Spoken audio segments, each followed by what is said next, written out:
اس کو انہوں نے ڈیمولش بھی کیا, اس کے دفاتر بھی کہیں منتقل کیے اور وہ جگہ خالی ہے. اب وہاں سے وہ شفٹ ہوگی اور ان جو وہ جتنے بھی آفیسز تھے ان کو کہیں نہ کہیں مرج کر دیا گیا, نئی عمارت دے دی گئی ہے. ایک طریقہ کار کے مطابق یہ رجسٹری بھی منتقل ہو رہی ہے اور اس کی ایک شاندار عمارت بنے گی جو وہاں سے ڈیمولش ہوئی ہے, ایریا صاف ہوا, اس کے اندر یہ کراچی رجسٹری کی تعمیر ہوگی. صحیح. یہ یہاں تو بالکل ترتیب سے سلیقے سے ایک معاملہ نمٹایا گیا ہے کہ اگر وہ غلط جگہ پر ہیں یا جو ہے اس کی لوکیشن ایسی نہیں ہے کہ جو سپریم کورٹ کی رجسٹری قائم کی جائے, تو اس کو انہدام نہیں, اس کو پہلے منظم کر کے جو ہے وہ مسئلہ نہیں پیدا کیا گیا. اس کے طریقہ کار کے مطابق مرحلہ وار وہ تمام کام کیے گئے ہیں. اس لیے اگر یہ جو ہے نسلہ ٹاور تھا تو اس لیے بھی یہ دیکھنا چاہیے تھا کہ پہلے ہم اس کے نقل مکانی کے جب ہم جگہ ٹرانسفر کرتے ہیں, شفٹ کرتے ہیں, تو وہاں ان کا پہلے بندوبست ہونا چاہیے, زمین صاف ہونی چاہیے اور جو چیز بننے کے قابل ہونی چاہیے. ان کو کئی نقل مکانی کر کے نئے دفاتر میں مرجر کیا گیا, ان کا مرج کر دیا گیا, ضم کر دیا گیا, یا نئے آفیسز جو بھی تھے خالی جگہ ان کو دے دیے گئے, وہ بھی چل رہی ہیں. فنکشنری ساری چل رہی ہے. فنکشنری جب بھی بریک ہوتی ہے, فنکشن بریک ہوتا ہے نا, گورنمنٹ کا فنکشن بریک تو ہوگا, عوام کی زندگی متاثر ہوتی ہے, تو وہاں انتہائی فراست جو ہے نا, فراست کا تقاضا یہ ہے کہ تمام اداروں کو یہ ضرور موقع دینا چاہیے کہ وہ اپنی چیزوں کو سسٹمیٹک کر کے یہ ایسی موو کریں اور چیزوں کو درست کریں. لیکن یہاں سسٹمیٹک کیے بغیر بلکہ ان سسٹم ہو گئی ساری چیزیں. یہ ایک ضرور مسئلہ تھا, یہ بحث بھی بنی. اب یہ سپریم کورٹ بادی النظر میں, جیسے جو ہے نا ایپرنٹلی کہا جاتا ہے, سپریم کورٹ چاہتی ہے کہ اس کا حکم یہ ظاہر کرے کہ غلط کام کرو گے تو کوئی پرواہ نہیں ہے, قانون اپنی جگہ پہ ہے اور وہ ڈیمولش کر سکتا ہے, مسمار کر سکتا ہے, لوگوں کے دلوں میں خوف بیٹھے. یہ سلسلہ ختم ہے. ایک ایسی اسپرٹ کے ساتھ انہوں نے یہ کام کیا ہے اور اس میں لوگوں کو جلد بازی بھی لگی ہے, لیکن کافی عرصے سے یہ سلسلہ کراچی میں چل رہا ہے اور لیکن اس کو نقل مکانی ان کو نہیں ہوئے, ان کو مکانات نہیں گئے, اور یہ ساری چیزیں نہ دینا بھی ایک المیے سے کم نہیں ہے. اب آپ یہ بتائیں کہ جب جو ادارے تو سسٹم بنانے کے لیے ہوتے ہیں نا, بنوانے کے لیے ہوتے ہیں. اگر آپ ادارے سسٹم بنائے بغیر سسٹم کوئی ڈیمولش ہو جائے, چیزیں ڈیمولش, پھر اس کا کوئی جواز دینا کوئی مناسب نہیں لگتا. اس لیے تو وہاں ہوتے تھے. پہلے میں یہ نہیں کہہ رہا کہ سپریم کورٹ کے فیصلے کو چیلنج کر رہا ہوں یا اس پہ اتنی سنگین کوئی الزام لگا رہا ہوں یا تنقید کر رہا ہوں, ایسا کچھ نہیں ہے. لیکن پہلے تو یہ ہوتا تھا کہ بھئی ایک حکم چلتا تھا اور حکم کے نتیجے میں فیصلے ہو جاتے تھے. عوام جو ہے کہیں نہ کہیں مارے پھرتے تھے. ریلوے کی زمینیں بھی گئی ہے, اس لیے سارے ادارے اس میں انوالو ہیں. میں جہانگیر صاحب اگر آپ کی بات کو اگر آگے بڑھاتے یہ بات کہوں کہ جس طریقے سے آپ نے سپریم کورٹ کا ذکر کیا, کیا آپ کو یہ نہیں لگتا کہ اگر سرکاری اداروں کی اس طریقے سے جب تبدیلی کی جاتی ہے, نئی عمارتیں بنائی جاتی ہیں, ان کو منتقل کیا جاتا ہے, تو اس میں رکاوٹ نہیں پیدا ہوتی؟ سپریم کورٹ ہو یا دیگر کوئی بھی ادارے ہوں, اس میں رکاوٹ کا باعث نہیں بنیں گے کیونکہ وہ خود ان کو سمجھتے ہیں کہ یہ سارے معاملات ان کے مفاد میں ہیں. لیکن کہیں نہ کہیں سپریم کورٹ کو, ججز کو اس بات کا اندازہ ہے, عوام اس بات کو جانتی ہے کہ یہاں پہ تعمیرات کیسے کی جاتی ہیں, یہاں پہ جب بلڈرز تعمیرات کرتے ہیں تو وہ کس طرح انداز میں کرتے ہیں. راتوں رات نہ صرف اس کی فنیشنگ کا عمل مکمل کیا جاتا ہے دکھانے کے لیے, فرنٹر فساد مکمل کیا جاتا ہے, اور جیسے تیسے لوگوں کو ماضی میں لا کے بسایا گیا, بھرا گیا تعمیرات کو صرف اور صرف یہ شکل دینے کے لیے کہ اب اس میں رہائش ہو چکی ہے تو اب اس کو توڑا نہیں جا سکتا. یہ سارے معاملات کیے گئے. میں ایک اور بات یہ بھی اس میں ایڈ آن کرنا چاہوں گا جہانگیر صاحب آپ کی اجازت سے, کہ اگر کہیں نہ کہیں اس بات کا آپ بھی بہت بخوبی جانتے ہیں, یہ چل رہی تھی بات, یہ بحث تھی, ڈیلنگ ٹیکٹکس کی جا رہی ہیں. آپ کو پتا ہے کہ جب سپریم کورٹ نے احکامات پہلی دفعہ دیے تو جس طریقے سے جو مشینری تھی, اس کا جو بیہیویئر تھا, اس کو لے کے لوگوں کے ذہنوں میں شکوک و شبہات تھے کہ شاید یہ ٹال مٹول سے کام لیا جا رہا ہے, شاید مارچ تک کو ایکسٹینڈ کیا جا رہا ہے تاکہ مارچ تک یہ سلسلہ چلا جائے, کیونکہ فیبروری میں شاید موجودہ چیف جسٹس کی ریٹائرمنٹ ہو جائے گی. تو یہ سارے معاملات لوگوں کی نظر میں تھے اور سپریم کورٹ اس تمام تر معاملات سے واقف ہو, تبھی سپریم کورٹ نے یہ بات سمجھی کہ اس کو ڈیمالش کرنا ہو اور جو سزا کے طور پہ یہ ایک اس کو بنایا جائے کرائٹیریا, تاکہ لوگ جس طریقے سے پریکٹس ہے کہ بنا لیا جائے, بسا لیا جائے اور پھر اس کو کوئی پوچھ نہیں سکتا, اس پریکٹس کو ختم کرنے کی بات کی نا. دیکھیں ایک تو یہ ہے کہ جب فیصلے آ جاتے ہیں تو اس کو جو ہے وہ پبلک پراپرٹی بن جاتے ہیں اور اس پر تبصرہ بھی کیا جا سکتا ہے, ضروری نہیں کہ وہ تنقیدی کیا جائے یا عدالت کے خلاف بولا جائے یا کنٹیمپٹ کرنے کی کوشش کی جائے. کوئی بھی نہیں چاہتا سمجھدار آدمی کہ کنٹیمپٹ کریں, اور کیا ضرورت ہے توہین کرنے کی. ہم اپنی عدالتوں کو کیسے کر سکتے ہیں جہانگیر صاحب؟ لیکن یہ بھی ایک بات یہ ہے کہ اگر سندھ گورنمنٹ کے 18 محکمے ہیں جہاں سے پرمیشن نکلتی ہے جس کی بنیاد پہ یہ تعمیرات ہوتی ہیں, وہ یا تو غیر فعال رہیں یا کرپٹ رہیں یا بد انتظامی رہی ہے, جو بھی کچھ کہہ دیں ان کو ایڈریس نہیں کیا جا رہا. اور مسئلہ یہ ہے کہ آج نہیں, سپریم کورٹ میں بہت سارے ایسی اپلیکیشنز گئی ہوں گی, اور یہ 70 سال اور جب سے ملک بنا ہے جب سے ہی سپریم کورٹ ہے اور چھوٹے کورٹ ہے, ہائی کورٹ ہیں, یہ صحیح ہے. اگر یہ اقدامات بر وقت ہوتے رہتے اور یہ ساری چیزیں, یہ جنگل جو ہے لاقانونیت کا جنگل جو ہے وہ بسا دیا گیا ہے, یہ نہ بس سکتا. اب تو کراچی کی آدھی آبادی نہیں بلکہ تقریباً بہت 70% سے بھی زیادہ ایسا ہے. اب آپ توڑیے, چلیے توڑ دیجئے, کیا نیا کراچی آپ بچا سکیں گے؟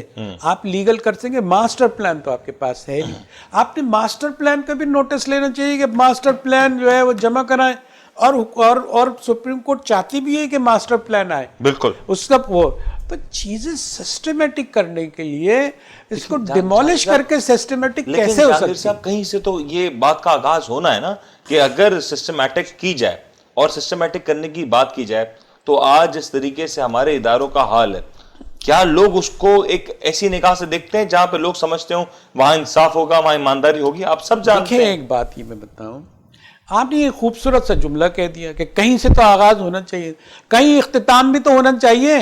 اس کا اختتام جو تباہی کا ہے یہ کہاں ہوا, یہ کیسے ہوا, یہ اتنا جنگل کیسے بن گیا؟ آپ اس کے اختتام کی کوئی بات نہیں کر رہے ہیں. ایک کارروائی سے آپ کر کے دکھا دیں. کل سپریم کورٹ کے جو ہے اللہ کرے کہ جو یہ فیصلے کارآمد ہوں اور کہیں صفائی ستھرائی نظر آئے, بہت سارے کام کرنے, ورنہ اب بدل جاتے ہیں. کورٹ کا مزاج بدل جاتا ہے سپریم کورٹ کے ججز کے بدلنے سے. اس کی وجہ ہوتی ہے کہ ہر ایک کی اپنی پرائرٹی ہوتی ہے. ہم کوئی وہ نہیں کر رہے, پرائرٹیز ہوتے ہیں, اپنی پرائرٹیز کے چھوڑ کے. تو بھائی کس انتہا کو دیکھیے کہ کس انتہا پہ جا کے یہ کام رکا ہے یا روکا جا رہا ہے یا رک بھی سکے گا یا نہیں. آج بھی کراچی میں سوالیہ نشان ہے پہ ناجائز تعمیرات کی جا رہی ہیں.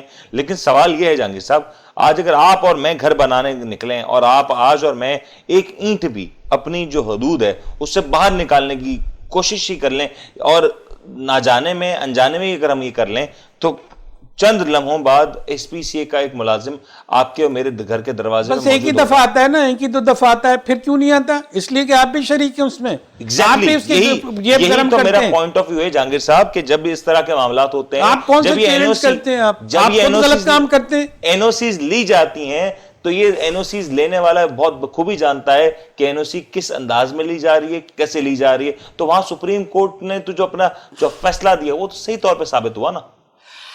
نہیں, جو قانون کی بالادستی, قانون کا خوف چیزوں کو جرائم سے روکتا ہے, اس کے بغیر نہیں ہوتا. یہاں تو مسئلہ یہ ہے کہ قانون پر یقین نہیں ہے کہ قانون کے تو کہیں نہ اس کو تشریحات کر کے اپنا کام بنایا جا سکتا ہے. لاقانونیت پہ یقین ہے کہ لاقانونیت کے دروازے سے آؤ گے تو جو ہے دوام پاؤ گے, آپ کو کوئی نہیں ہٹائے گا, سب انوالو ہیں, سب اس تالاب میں ننگے, آپ ان کو کیا چیلنج کرو گے؟ بے بھائی قانون کہاں ہے؟ قانون بن گیا ہے, قانون کا نفاذ کہاں ہے؟ یہ سپریم کورٹ نے بہت اچھا فیصلہ کیا ہے ایک لحاظ سے کہ بھائی ٹھیک ہے غلط ہے تو اس کو توڑو تو صحیح, کوئی ایک مثال, ایک نظیر, پیرول ایگزامپل قائم کریں جس سے خوف پیدا ہو. لیکن کمپریہنسو ایک پروگرام ہونا چاہیے کہ ترتیب سے لاقانونیت ختم ہو. ایک دو مثالیں قائم کرنے اور سے جو سلسلہ چل رہا ہے، جو شروع ہوا ہے، وہ اب آگے کی طرف بڑھے تاکہ کراچی والوں کو ایک قدم آگے کی طرف سوچنے کا موقع مل سکے. تو بھائی کراچی والوں کے لیے بھی تو سوچے نا. کراچی والوں نے تو سر کراچی والوں کے لیے تو معذرت کے ساتھ میں بریک پہ جانا، میں آپ کو جملہ کہتا ہوں، بریک پہ جاؤں گا کہ جھوٹ اتنا کہا گیا کہ اب جھوٹ سچ لگنے لگا. کراچی والوں کے ساتھ اتنا ظلم ہوا کہ کراچی والے اب اس ظلم کے یوزڈ ہو چکے، عادی ہو چکے ہیں. اب کہیں نہ کہیں ہم خود صحیح اور غلط کی تمیز بھول چکے ہیں. تو شاید ہم ان تمام تر چیزوں کو ایکسپٹ کر چکے ہیں، کبھی ڈر کے آگے، کبھی خوف کے آگے، اور کبھی مصلحت کے آگے، کیونکہ یہی ہمارے ملک کا دستور ہے. ایک بریک لیتے ہیں جی، بریک کے بعد حاضر ہوتا ہے.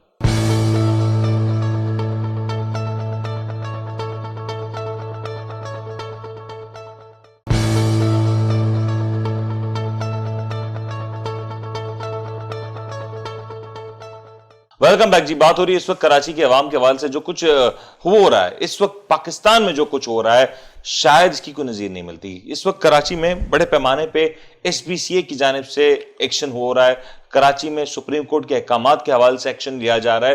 لیکن یہ سوال اٹھایا جا رہا ہے کہ جب یہ ایکشنز لینے ہوتے ہیں، جب یہ ایکشنز لیے جاتے ہیں، تو پہلے کون اپروولز دیتا ہے؟ جب بھی یہ ڈاکومنٹس موو ہوتے ہیں اداروں سے دوسرے اداروں تک، تو کہیں نہ کہیں اس کے اوپر کوئی سگنیچرز موجود ہوں گے جس نے اس کی این او سی دی. آخر وہ شخصیات کہاں ہیں؟ وہ لوگ جنہوں نے اس تمام تر گورکھ دندے میں ہاتھ کالے کیے، آخر وہ شخص کہاں ہے؟ اس کا تعین ہونا چاہیے، ان کو سزا دینی چاہیے. جہاں آج بات ہو رہی ہے عمارتوں کو زمیں بوس کر دینے کی، تو وہاں پہ یہ بات بہت اہم ہے کہ اس عمارتوں میں بسنے والے، رہنے والے آپ کے میری طرح ایک معصوم شہری ہیں. شاید ان کو یہ قوانین، یہ ضوابط کا نہیں اتنا اندازہ، لیکن دو اہم کردار اس میں موجود ہیں. ایک بلڈر، دوسرا جو حکومتی ادارے ہیں جو ان تمام تر تعمیرات کی منظوری این او سیز دیتے ہیں، اور وہ این او سیز روپے 2 روپے میں نہیں، لاکھوں کروڑوں روپے دے کے دی جاتی ہے. تو آخر یہ کیسے ممکن ہو جاتا ہے کہ راتوں رات یہ ساری منظوریاں مل جاتی ہیں؟ سوسائٹی کا بڑا کردار ہے. جس طریقے سے سوسائٹی کے سربراہ، عام طور پہ یہ دیکھا جاتا ہے اکثر سوسائٹی کے صدور اس میں شامل ہوتے ہیں، کسی نہ کسی سطح پہ ان کی بھی منظوری ہوتی ہے. یہ تو رواج ہے جہانگیر صاحب، یہ انداز ہے ہمارے یہاں کرپشن کا. دیکھیں بڑی دلچسپ ہے، حیرت انگیز ہے، حیرت کدا ہے. یہ بربادی کے لحاظ سے اگر آپ کو عبرت پکڑنی ہے تو آپ کراچی کو دیکھ لو. اب آپ یہ دیکھیں کہ اگر یہ کہا جائے کہ اس کو برباد کیا کیا ہے، حکومت بڑی دلچسپ بات کرتی ہے، مافیاز کام کر رہے ہیں. مافیاز کا سرغنہ کون ہے؟ حکومت کی جو اس کی سرپرستی کے بغیر ہو سکتا ہے. 2018 میں کے ڈی اے کی ایک رپورٹ سپریم کورٹ میں پیش کی گئی تھی جس میں کہا گیا تھا کہ کراچی میں ایک بڑے رقبے کے اوپر کراچی میں غیر قانونی تعمیرات ہو رہے ہیں، قبضہ کیا جا رہا ہے. اس میں بڑی بڑی شخصیات کے نام بھی شامل تھے. آپ نے کارروائی ہوئی، نام کارروائی ہوئی. وہ شخصیات آج کراچی میں یا پاکستان میں موجود ہیں؟ ہیں یا نہیں ہیں؟ کیا وہ شخصیات آج پاکستان میں موجود ہیں؟ بہت ساری ہیں، ہوں گی. کون سی شخصیات موجود؟ اب آپ یہ دیکھیں، ابھی رپورٹ چل رہی ہے، میں مجھ سے نام کہلوانا چاہتے ہیں، رپورٹیں چل رہی ہیں کہ ماضی کی جو حکومتوں نے کس طرح کیا، چائنا کٹنگ کیسے ایجاد ہوئی، ساری بربادی کیسے ہوئی، دوسرے آئے، یہ ان کے جو اتحادی ایک دوسرے کے کیسے بن گئے، ایم کیو ایم اور حکومتیں سے لڑتی رہی، اور ایک سیٹ پہ ایک جو ہے نا سیٹ پہ تھے، جب وزارت ملنی تھی تو بیچ سے کاٹ کے 2 حصے کر دیے گئے. ایک حصہ جو ہے وہ ایم کیو ایم کو دے دیا گیا کہ تم بھی وزیر بنے رہو، سمجھے نا. کراچی کی زمین کا بھی بٹوارا ایسے ہی کیا گیا.